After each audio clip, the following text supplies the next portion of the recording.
50 years ago, that's how it all started. Channel 7 flickering to life on television screens all over Detroit. Good evening, everybody. I'm Bill Barnes, back once again, and my God, how many times have I said that? But this time, I'm going to take us all on a little journey, a journey that's very special to me, and I hope special to you. You know, when this station started, I was just a teenager, a kid wreaking havoc in Huntington Woods, kind of blissfully unaware that this is where I was destined to cause even more trouble. 5 decades ago, this little box was a mystery. It was a radio with pictures, and nobody really knew for sure the kind of power that it had. Yet at this little station called WXYZ, there was a vision of what was possible and a conviction, a belief that, by God, we were going to be television pioneers. Of course, we also had to be renegades, and tonight we celebrate a half a century of making and then creatively breaking the rules. And tonight, for the first time ever, we're going to be telling our whole story, including secrets about soupy sales and probably some things you didn't know about yours truly. When we come back, our journey gets underway on radio. That's where guys like me were hanging out, just waiting for television to be invented. It's the birth of a station in just a moment.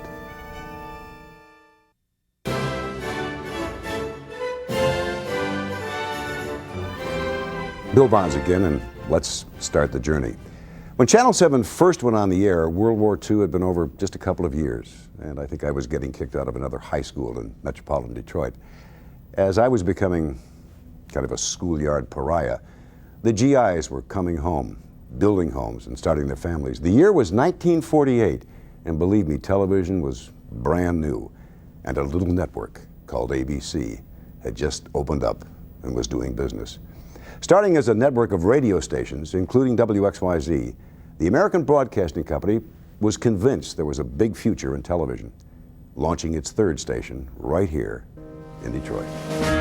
In early 1948, WXYZ Radio started gearing up for a thing called television, and the station quickly ran out of space, had to move to the Maccabees building on Woodward, just across the street from the Art Institute.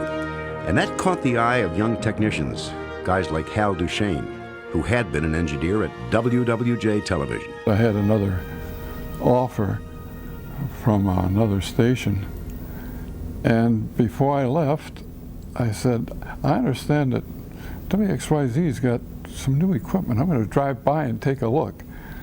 And I saw this magnificent truck, all brand new cameras, and this is my world, so, well, it won me over right away. Well, the team had been picked, it was in place, and history was at the door.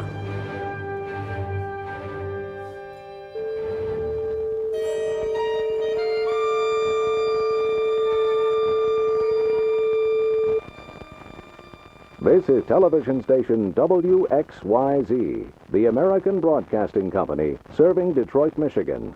As authorized by the Federal Communications Commission, WXYZ operates on Channel 7 at an assigned frequency of 175.24 megacycles with an effective radiated power of 316,000 watts. Studios and transmitter are located in the Maccabees building at Putnam and Woodward Avenue.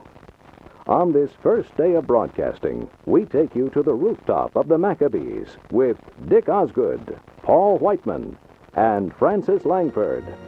With a camera on the Maccabees building panning the Detroit skyline, Channel 7 was born. And saying hello to Detroit and Detroiters on that first broadcast was a popular radio announcer by the name of Dick Osgood.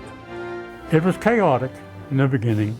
I welcomed the city to the new channel, and then I told about a big program that was going to take place that night with Paul Whiteman and his full orchestra, and Francis Langford, and some dances that were imported from Manhattan. The program scheduled that first day included a football game, Notre Dame against Michigan State, and that was followed by a movie and then opening ceremonies for the Detroit Institute of Arts. James Riddell was Channel 7's boss, general manager. Well, we were kind of proud. There was already a station on the air, but they weren't going, I think, over 2-3 hours a day, and we started right in with 6. So we took over and became the #1 TV station almost from the start. And in those very early years, as ABC was trying to figure out what television was all about, the network left most programming decisions up to the local stations. And WXYZ's radio history was just what we needed. Radio, WXYZ Radio, was the thing that sort of started this thing, sort of gave Channel 7 a leg up on the other competitors since it was such a big presence in the radio market. And I don't have to tell you, WXYZ radio shows were legendary.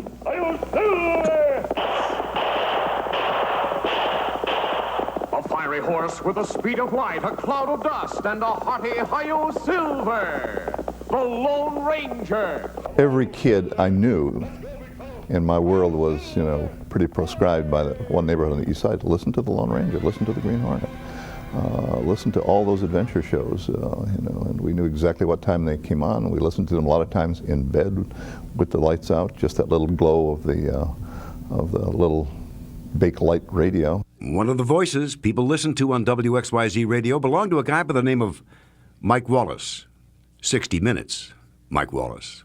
I think he was a Cunningham news ace and worked on the Green Hornet, Lone Ranger. Building on those fantastic radio hits, WXYZ tackled television head-on. Most of Channel 7's breakthrough programming, though, was the vision of a young, smart guy who had just gotten out of the Coast Guard. A character, but a programming genius. His name was John Pyvel. He was considered the guy that was sort of the spiritual and intellectual force behind putting the station, on the map. As programming director, Pyvel developed the concept of producing shows for a specific, if you will, a target audience. He wanted women to watch. And to get women to watch, Pyvel paired a radio disc jockey with a blonde model and launched America's first television talk show. Year after year, Johnny Schlegel and Pat Tobin welcomed authors, musicians, movie stars, and animals to their Pat and Johnny show. And Pyvel found another hit with a lady by the name of Edith Fern Melrose, a 50s version of Martha Stewart. Wooing Melrose from her radio show, Pyvel put her on television with a food and cooking show called Charm Kitchen. Good evening. We are talking to you from the Latin Quarter at the opening of the Hope Extravaganza, which is a very wonderful event in Detroit. She did things, I was thinking the other day, things you couldn't do today. For example, the opening of the show. Come up on this pretty slide and a little harp music, and Larry McCann, who was the announcer, would say, "Breathes there a man with soul so dead, who never to himself has said, if she can cook, I think we'll wed. And now here's your very own Lady of Charm." And we'd dissolve through, and she'd say, "Greetings to you and to everyone." That was her standard opening. Among those watching was a girl named Lily Tomlin, a student at Cass Tech. Years later, Lily Tomlin would use Melrose as the model for her character, Mrs. Audley Earbore III. Charm Kitchen, though, wasn't enough for Melrose, and her show soon gave way to another hit program called The House of Charm. And while women were watching The House of Charm, John Pyvel started programming for men.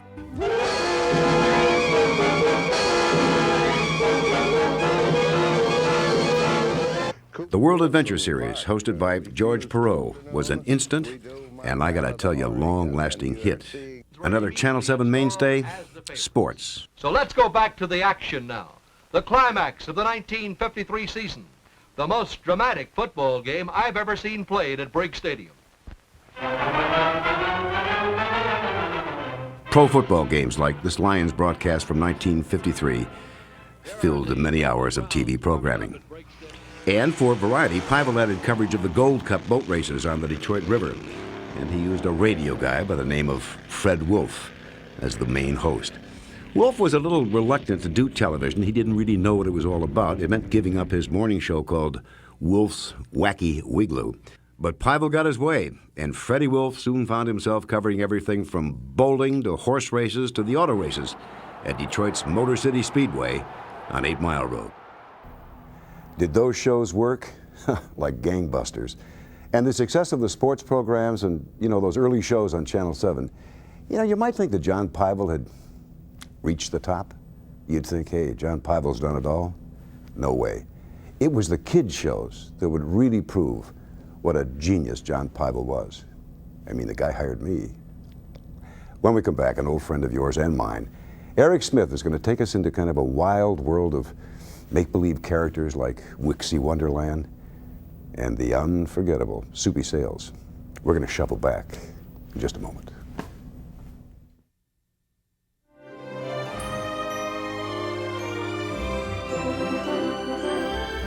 Good evening, I'm Eric Smith. In the early 1950s, this new world of television was really starting to take shape.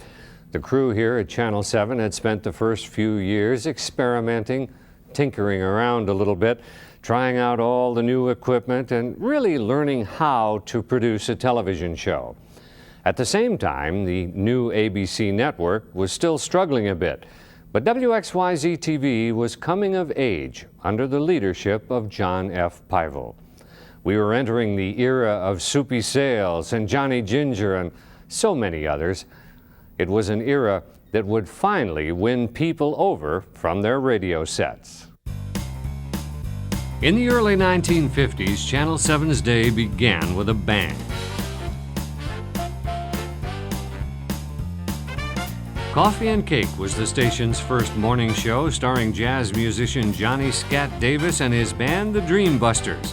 The program was a rollicking blend of music and jokes, but at that time, few folks were laughing because most people didn't have TV sets. Now, my father, for example, wouldn't buy a television set because he didn't think it'd last. He thought that it was a fad. Those were the years when it was a fad, when people stood in front of department store windows and watched television. You'd go down Kirchhoff Avenue and go past an appliance store and there'd be a TV on there, and it'd be at night. As programming improved, viewers were slowly drawn to the picture box. Adults came first, and then kids just couldn't get enough. A puppet show on NBC called Kukla, Fran and Ollie was the first real children's program, an overnight success, and that show sparked the imagination of the crew at Channel 7.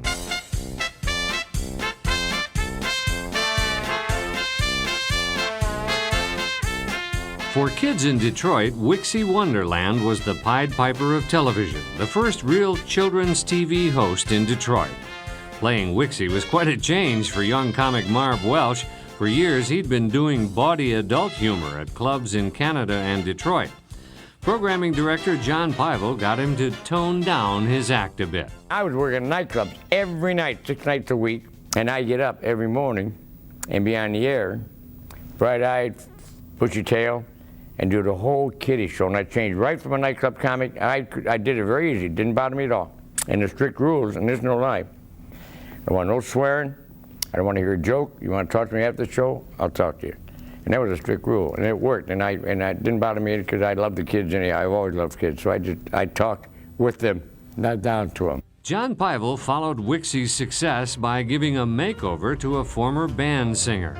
Dee Parker became Auntie Dee, the perky hostess of a children's variety show. Although the program featured kids, the appeal was clearly to their parents, who discovered a new kind of prestige in having their kids seen on TV. My dad was quite the stage father. He certainly recognized talent, and when the opportunity excuse me, presented itself for Delbert to be on TV, for us to be on television, he took advantage of that opportunity. If kids thought Auntie Dee and Wixie were cool, they hadn't seen anything yet. One day in 1953, a 27-year-old comedian named Milton Supman, a kid who had been working down in Ohio, came north and started knocking on those doors. I went to 3 other stations before I went to WXYZ. Went to WJR, and they said no. And I went to CKLW, said no. JBK said no. I went to WXYZ, and they seemed interested, and John Pybel evidently had seen me years before that in Cincinnati. John Pybel thought this Supman kid needed a new name. And here he is now, Soupy Sale. They said they wanted me to have lunch with the kids every day, and that was it. I was to wear a bow tie and a top hat and a black sweater and chinos, and they wanted me to have lunch, and everything else was left up to me. First, we're going to have a hot dog, and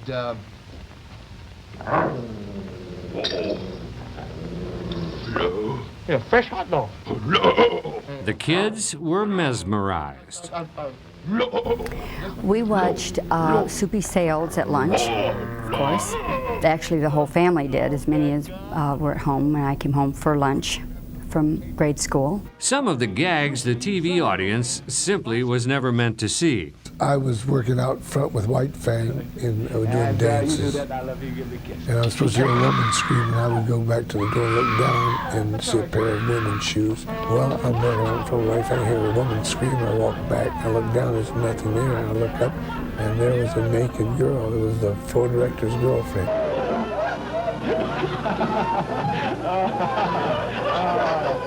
Oh, yeah. Anyway, He was just sort of this big kid. Even though he was an adult, he sort of looked like this big kid, and for some reason it just sort of hit home. And there's everything about it was just perfect, you know, when I was growing up, because if you looked at it, it starts out with the wacky music, with the piano, it sounded like a piano player on speed, to him getting hit in the face with the pie, to Pook, I mean, all of this stuff, or opening the door and getting hit with the water. I mean, it was just, geez, it was great fun. I mean, this is what TV was supposed to be like. And, you know, the genius of all of that stuff is it was being made here, you know, in Detroit. I mean, there's just nothing like that being done anywhere. Soupy wasn't complete without his lovable puppet friends, White Fang, the mean dog, and Black Tooth, the world's best dog in all of Detroit. doggy. Yeah, and I want you to meet the sweetest. Oh, there he is. The sweetest. Don't kiss. That's Black Tooth. They were brought to life by a stagehand named Clyde Adler, who was also the voice of Pookie the Lion when he joined the family of puppets. Yeah, just lay your peepers on that, booby. Well, what, are you in it? The centerfold. The centerfold? Yep. Oh, my goodness. Look at this. In 1955, ABC moved Soupy on to Hollywood. Soupy's success certainly brought a little Hollywood back to Channel 7. This time for The Lone Ranger, the show was sold in 1954 for a record $3 million. By now, Channel 7 was doing so well it was actually supporting the new ABC network. They needed money, and we had money. And it was their money because they owned the station, you see. But they had to use it for things other than WXYZ. We paid all of our own bills, plus a lot of other people's bills. As the money rolled in, John Peivel raided WXYZ Radio once again, this time bringing over Ed McKenzie to host a music show on Saturday afternoon. I didn't know what I was doing. I had no credentials to be a disc jockey, had no education, no nothing. I was rebellious, and if I didn't like a record, I'd break it with the microphone on, just throw it in the basket and badmouth it, you know. And, Many of the jazz legends appeared on Mackenzie's show. It's remarkable when you consider the racism of the time and the fact that much of white Detroit wasn't very welcoming. I tried to take Ella Fitzgerald to a nice restaurant in Detroit once upon a time, and they wouldn't let us in because of her color. A show aimed at teenagers came along next on Channel 7. First of all, they wanted me just what we call it was a rap show, where I'd be in the middle of the Three Stooges films. And they'd come back and I'd say, now we're gonna have a word from Double Cola. Tell Mom to get you Double Cola next time she goes to the store. And now let's get back to the Three Stooges. So I started getting annoyed with it because creatively it wasn't doing anything for me. So I started creating bits, and it went, and they started liking it. And they started cutting the Stooges film clips to fill what I was doing, you know. And it got to be bigger and bigger and bigger. Johnny Ginger's show would run for 10 years as a blend of slapstick and the bizarre, with guest appearances by famous folks like, well, Sammy Davis Jr. At the same time, John Peivel was discovering a woman named Rita Bell, whom he found doing public relations over at the United Way. She joined the team as a weather girl, and then, of course, a famous movie host. Its return to the network was greeted by popular response more eager than ever before. They called it Prize Movie. And Prize Movie, we had a musical quiz. So I would call people up and play a song for them over the phone. At first I played the piano and sang it. And then I said, can't we do it a little more technically correct and perhaps play some music? So they did. And they played the music, and if they could answer the tune, if they knew the name of the song, they won a prize of some kind, money usually. By the late 1950s, Channel 7 was outgrowing the Maccabees building, and a new home was found out on a 200-acre farm in Southfield. Construction began in July 1958 and was completed in May of 1959. Now you're in A Control, part of what we believe to be the largest TV control center in the world. While the crew was settling in, attitudes were shifting back at ABC in New York. Network executives discovered they could make money producing the same shows for all ABC stations. These programs would replace the locally produced shows. That meant a change of direction at Channel 7. It meant John Pyvel's world was changing. And John, of course, had built this thing here and was resistant to change it. It's a little bit like a guy who founds a company. I built this thing, and now you guys are coming in because we're successful and you want to change it. So politically, John had this problem. And he had another problem that you know, I'm very familiar with. John liked John Barleycorn. He liked to drink. And as certainly I know, and John Pyvel knows, you do some damn stupid, destructive things when you're drinking in a highly visible position. John resisted ABC's new directions, but he lost his fight with New York. Eventually, he moved to Florida, and 6 months later, tragically died. I owe much to John Pyvel. As hard as he was to convince that I belonged here on television, his praise and his enthusiasm fueled me during the early tough years, and I didn't know much about television when I came here. But John Pyvel was a giant. There ought to be a statue. Hey John, thanks. God, and he died very sadly in retirement, kind of forgotten, but maybe this show will bring old John P. a little bit back to life.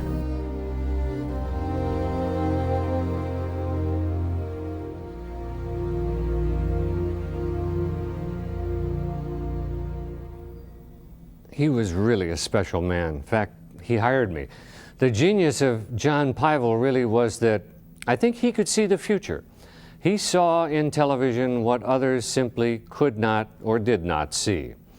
And before Mr. P left us here at Broadcast House, he'd already laid the foundation for what would then become Detroit's leading news organization.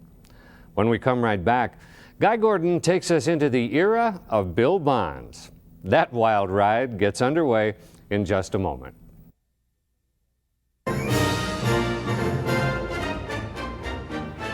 Good evening, I'm Guy Gordon. In 1959, when Channel 7 moved into its new home in Southfield, news was not a priority for either WXYZ or the ABC network. It was seen more as an honorable obligation. Sure didn't pay the bills, though. The money, after all, was in quiz shows, comedies, dramas. But all of that began to change as new stars emerged on the networks. People like Chet Huntley, David Brinkley, Walter Cronkite. Suddenly, news was popular, and it was turning a profit, too. Channel 7 had to get into the game. The Big News with Lee McNew and Dave Dials is a roundup of Michigan and Detroit area news and sports, presented every Monday through Friday at 6:30 and again at 11:10. In the early 60s, Channel 7's tiny news department was struggling. Pat Morris covers the weather every weekday evening. The late night and weekend reports are handled by equally talented young ladies. News wasn't anything back then.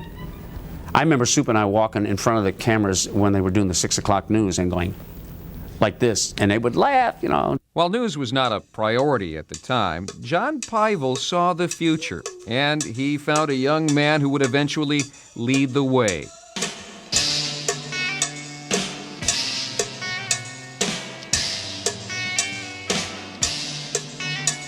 I auditioned here 7 times before I got hired. I mean, I did ethnic weather forecast because in Hamtramck today it's going to be this. He said, I like that kid, I like that kid. Finally put up a plaque in the lobby, don't let Bill Bonds in here anymore.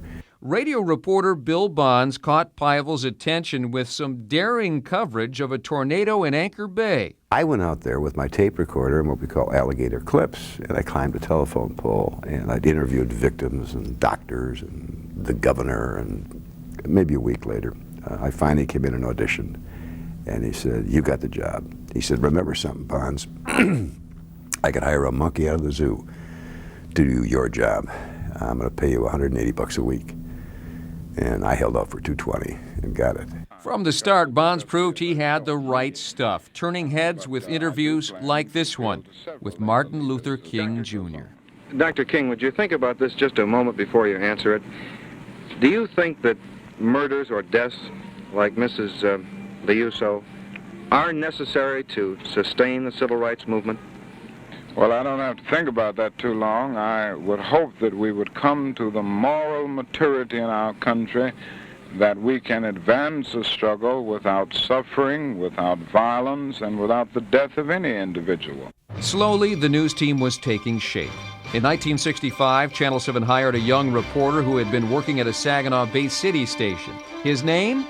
Jim Harrington. We were dead last, in the ratings. In fact, there was a period there where the reruns of Huckleberry Hound on the VHS station beat our news in ratings. But we were getting better and better. As the crew got better, Bonds and Barney Morris took over the anchor desk, while Harrington, Kent Thomas, and Rob Marr handled street reporting.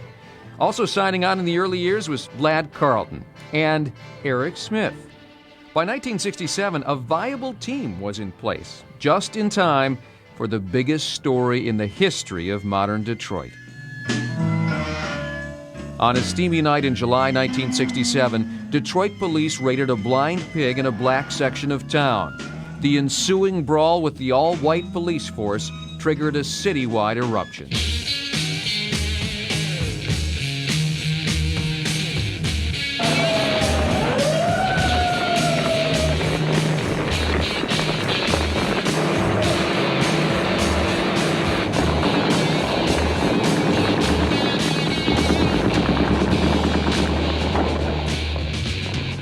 All these police, every time you see one of them, he gonna stop a brother. He don't never stop no white. That's why we out here riding, and we gonna keep on riding. I remember standing on the roof of the Free Press building looking at the flames and the explosions around this town and couldn't believe what was happening. City officials asked the press to hold off their reports. While some initially agreed, the Free Press and Channel 7 said, no way. We finally broke in the afternoon of, I think it was the Sunday after, and we broke in on a golf tournament. And of course, by then we had buildings burning, we had people under arrest. I mean, it was a city at war with itself, and we got tremendous criticism for doing that. Part of the problem was that Ray Gerardin, who was the police chief at that time, sat down with the broadcast stations and said, look, you know, if you guys run heavy with this thing right now, this thing is just it's gonna get out of control. So give me 12 hours to sort of quell this. I would never have agreed to that. I mean, the responsibility of the media is to let people know what the hell is happening. Our first pictures were really video of Jeeps and tanks and trucks shooting down the Lodge Freeway. And then we went down to Linwood Avenue and 12th Street and spent the next 4 days. I saw fires. I saw fires being set. Jim and I took off by ourselves, and we started walking up and down Linwood Avenue, and it was almost like a party atmosphere at that point. It was just unbelievable. With Bonds and Morris on the anchor desk, Channel 7 crews were working around the clock, bringing viewers scenes like this. A store being looted. The lady was out, and that was Monday morning, if I remember correctly, and they were looting this store, and she was out, and she normally probably would have gone shopping, you know. Well, she needed something, needed a slip or something. In fact, as I recall, she was holding things up to her, trying them, and she was just doing her shopping, and it struck me that this didn't seem wrong to her. What do you think about all that? Oh, I think it's kind of awful because people put themselves in this position to suffer. All the stores are closed and the restaurants. The arrival of National Guard troops who were not trained to handle an urban uprising only fueled the riots. The big change came after the very first fireman was shot and killed. Then it wasn't a carnival atmosphere anymore. It got ugly after that, really ugly. Later on that evening, we started getting a lot of injuries coming into the hospital. While we were there doing the firemen, you know, there were a lot of other bloody people showing up. I mean, that was a real turning point in the riot situation. 3 days after the riots began, George Romney asked President Lyndon Johnson for help. This telegram has been sent to the President of the United States. The east side settled down and nothing flat. The federal troops just simply closed the door on all the violence, and it stopped. As orders slowly returned to Detroit, the main streets became deserted, eerie. And in that silence, Mike Kalush took one of the most haunting images of the upheaval. We were driving down Woodward, and there was no one on the street. You know, you didn't see very many cars, but we saw this car, and we just happened to pull up alongside of her. And there she was driving with this pistol on top of the steering wheel, and she was terrified. I mean, she was scared to death. And I think a lot of us just couldn't believe it had happened because we never told the truth about what was going on in Black Detroit. And that thing simmered and smoldered, and finally was arrayed on a blind pig, a whorehouse with a bottle thrown, and then the truth just exploded. And we changed the way of doing television news, and it became very evident during that riot, and we knew we had come of age. We knew that we were on the right track, and we were pretty good, and we were going to win eventually, and we did. It took a couple of years, but we did. While Channel 7 changed TV news during the riots, Bill Bonds transformed the meaning of a local news anchor. As this story broke, he would expertly narrate raw film, no script. He just offered his insight, giving perspective to what was happening in his hometown. When we come back, Bonds and Channel 7 go to the top. Doris Biscoe has that part of our story in just a moment.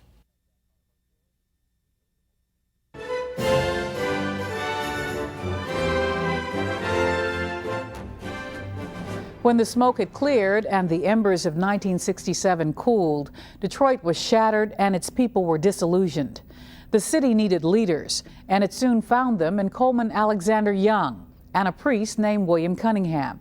Coleman, of course, would become Detroit's first African-American mayor, and Cunningham would found the legendary Focus Hope. The city also got a much-needed boost in 1968 from the Detroit Tigers and a dynamic young pitcher named Denny McLain, who took his team to the pennant and then to victory in the World Series. And the Tigers have won their first pennant since 1945. Let's listen to the bedlam here at Tiger Stadium. 68, the best thing that could have happened to Detroit was the Tigers winning the pennant. I mean, that did so much good for a town that was really on its knees. It just made us feel good about something. And McLain was just brilliant that year. The irrepressible Denny McLain. You could not like him. How about that, Jazz? That's wonderful. Feels all right. No pressure now? But even the sweetness of the Tigers' victory did little to erase a dreadful year. Dr. Martin Luther King Jr. was assassinated. Outrage against the Vietnam War was growing, and President Lyndon Johnson decided not to run again. In July, Robert Kennedy was shot in Los Angeles, and in August, protesters erupted at the Democratic National Convention in Chicago. The frequency and importance of events reaffirmed ABC's decision to push into news. That's no soap opera. It's real. There are nights when I go home, look at my 7-year-old son and say, my God, if it goes on for another 10 years, he's going to be over there. The research began to show that in major markets, if you were #1 in news, you were #1 across the board. To get to the top, Channel 7 went after the stars of Channel 2 and 4. One by one, General Manager Jim Osborne picked off the best anchors and reporters to bolster the tiny team of Bonds, Morris, Dials, and Harrington. It took time, but one by one, we persuaded them to join us. The handsome, personable John Kelly, the lovable, outspoken Al Ackerman, as well as the vivacious Marilyn Turner. Bonds, Kelly, Ackerman, Turner, Channel 7's Action News Team. We got who you wanted. Also signing in the early 70s was newscaster Jack LaGoff, Jerry Hodak, and a TV rookie, yours truly, Doris Biscoe. If you're interested in a free test, contact your local chapter of the American Cancer Society. This is Doris Biscoe, Channel 7 Action News, reporting from Ann Arbor. Channel 7's aggressive strategy worked, and by 1973, the station was #1. Key to the station's success was Bill Bonds, who delivered the news like no one had ever done before. One of the things that I used to resent about watching local television is they had guys on the air who were their primary anchors, and they would say, "A good evening to you. 45 Roman Catholic nuns were found mutilated, abused, and dead on Belle Isle." But they would never say it into the camera. They'd always say, "Good evening, 45 nuns found dead, and they were also sexually abused, and the police commissioner suspects foul play." I said, by God, I'm going to give them some eye contact. Israel says that its pilot shot down 4 Egyptian planes and didn't lose any. Egypt says that its pilot shot down 4 Israeli planes and they didn't lose any. Sweetheart, somebody's lying. What most newsmen think off camera, Bill Bonds says on camera, and he says it on Channel 7 News. Well, here's a story that I hope you remember, and I hope you take advantage of it. There's an early warning center. Over the next several years, with Bonds at the anchor desk, the faces on Channel 7 would come and go, but the station would remain on top. In just a matter of hours now, it is a virtual certainty. As the news business grew, investigative reporting emerged, thanks in large part to the Watergate scandal. Our Channel 7 investigative reporting was handled by Vince Wade, who made his name unraveling the disappearance of Teamster leader Jimmy Hoffa. As that story unfolded, Bill Bonds left for New York to anchor the news at WABC. Working at a place like WABC, it is really, when you're the anchor man, you read the news, but somebody else does everything else. And you know, whereas a place like here, I think everybody's got a little bit more, some input at least into the product, not there necessarily. Good afternoon, everybody. I'm Bill Bonds. And I'm Diana Lewis. He was back within a year, paired on the anchor desk with Diana Lewis, an LA newswoman who had just appeared in the movie Rocky. Diana Lewis, in the meat house with Southpaw Rocky Balboa. Bonds' return boosted Channel 7 to new heights. In 1978, almost half of the Detroit TV audience was watching Channel 7, making it the country's second most dominant station. But it didn't get there on news alone. Kunta Kinte. Behold. In 1977, 100 million people watched Alex Haley's epic Roots on ABC. It was a landmark event. No dramatic program had ever drawn a larger audience. Locally, Channel 7 made its name with public affairs programs like Spotlight on the News, hosted first by Jim Harrington. Another show called Issues was hosted by a young lawyer named Dennis Archer. The opportunity to interview guests was frankly more a challenge. The talk show and variety show also helped Channel 7 over the top. In 1966, the station brought Bob Hines from Connecticut to host the appropriately titled morning show. We were really one of the first morning shows, this in Chicago. And then later they came up with New York, AM New York, which I got to host for a little while, and I went out and was a guest host on AM LA.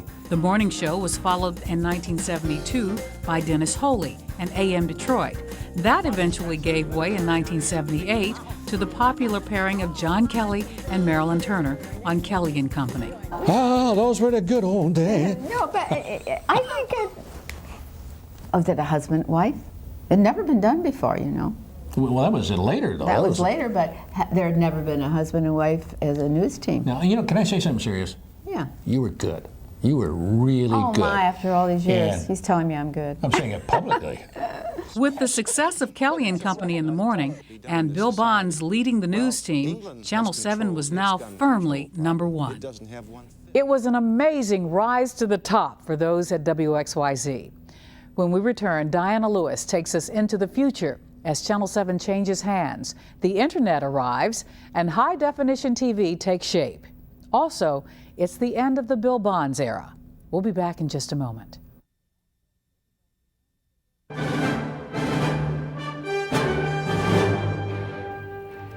Good evening. I'm Diana Lewis.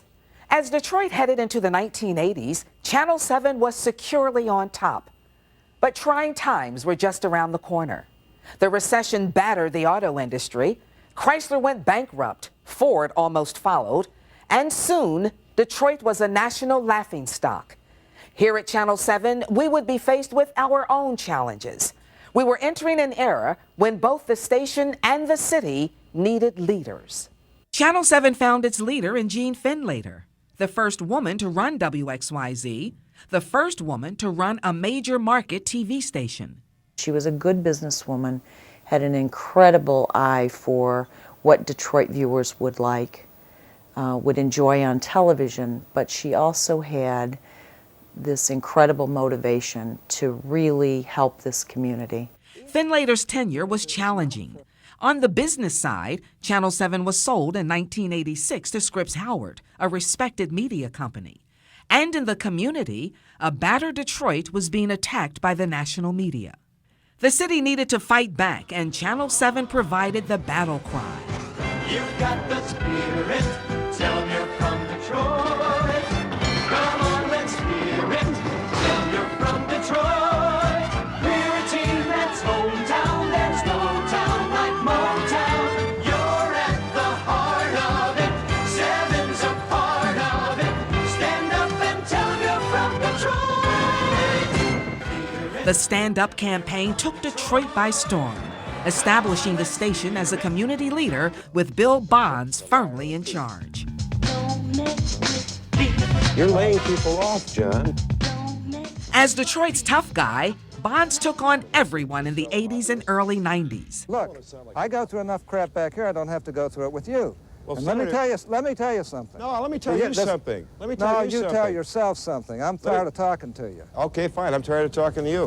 Before long, Bill was playing to a national audience, hosting President Bill Clinton's first town meeting here at Channel 7. Throughout the years, through all the big interviews, there seemed to be only one man whom you could call a true match for Billy, Mayor Coleman Alexander Young. He had it coming. And I think whatever he gave back to me, I had coming. He was brave, and he was tough, and he was smart, and God was he fun to be with. I mean, Coleman knew how to live life.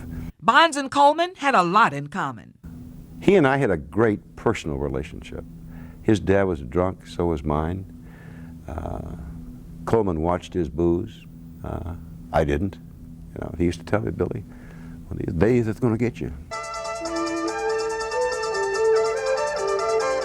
I know it did not come as a great surprise to you that I am an alcoholic. It did not shock or surprise me, that's for sure. I've known it for at least 15 years, but would or could not accept it. It's not like an alcoholic would get up in the morning and say, well, this is a good day to destroy my career. I mean, it just sort of happens. He was so passionate about all of this stuff, about the news and what was going on.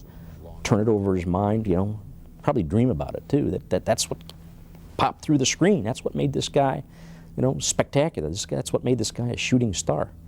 But you know what happened to shooting stars, though? I mean, they burn out after a while. I think that's what happened. Certainly, I think all of us were heartbroken about the circumstances that led to that, because Bill is one of those folks that was really loved here, was good to the people that worked here. Before his departure from Channel 7, Bonds nurtured a number of rising stars, stars who now stepped in to fill the void.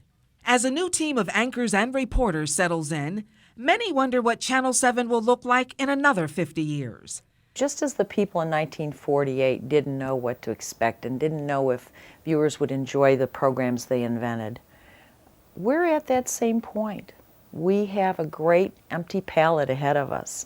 High definition is going to give us a whole new frontier, and we're only going to be limited by our imagination. You can't say it much better than that. On behalf of my colleagues and those who have worked behind the scenes throughout the years, let me say thank you for a wonderful 50 years. Of course, Bill Bonds has to get in the last word, so Billy will be back with some final thoughts in just a moment. It's really been quite an hour. Got some final thoughts. I'm really not sure how I'm going to say this, but I do know this. You can't sum up 50 years in 50 seconds. But very honestly, those were the best years of my life. The gang here at Channel 7, we were a passionate group. Those of us in news and programming, the Tigers, the men and women in sales, and of course the men and women in the boss's office. John Pivel, Jimmy Osborne, Gene Finletter, Gracie Gilchrist, pushing and driving all of us to be the very best, and then by God demanding, do it better tomorrow than you did today. For this son of Detroit, as I said, the best years of my life. And believe me, you at home were a vital part of those best years. My hope, my prayer is that for me, the best is yet to come. So you have a pleasant, peaceful evening. And let me say not goodbye, but good night until the next time. You dig?